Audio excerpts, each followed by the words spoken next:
গত বছর 3 আগস্ট অর্থাৎ প্রায় 1 বছরের ঊর্ধ্বে হিমায়তপুরের জয়নাবাড়ি এলাকায় এমএবিডি ফ্যাক্টরিতে একজন সিকিউরিটি গার্ডকে উপর্যুপরি ছুরি আঘাতে মেরে ফেলা হয়েছিল।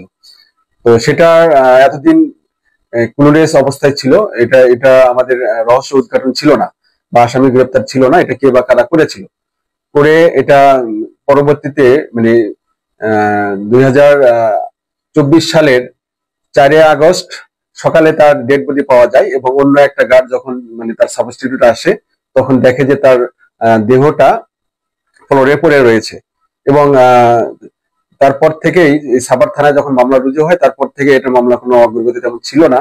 তো এর পরবর্তীতে আমাদের সাব ইন্সপেক্টর চম্পক সহ সাভার থানার একটা চৌকস দল টেকনোলজি দিয়ে কাজ করা শুরু করে দেয়। ঢাকা জেলা পুলিশ সুপার জনাব মোহাম্মদ আনিসুজ্জামান স্যারের দিক নির্দেশনায় এবং আমাদের সাভার থানার যারা আমাদের রয়েছে সিনিয়র অফিসার সহ সবাই এটা নিয়ে কাজ করা শুরু করা হয়। করার পরবর্তীতে দেখা যায় যে মানিক মিয়া নামে একজন ছেলে, সে হলো বাগেরহাট থেকে এখানে এসে বসবাস করে সাভারেই, এবং তাকে গত 20 তারিখে মধ্যরাতে তার নিজ বাড়ি থেকে সাভারের নিজ বাড়ি থেকে তাকে তোলা হয়। তোলা পরে তার কাছ থেকেই যে ওই সিকিউরিটি গার্ড রিমনের কাছে যে অ্যান্ড্রয়েড ফোন ছিল, সে একটা অ্যান্ড্রয়েড ফোনটা তার কাছ থেকে নিয়ে নেওয়া হয়, অর্থাৎ তার কাছ থেকে জব্দ করা হয়।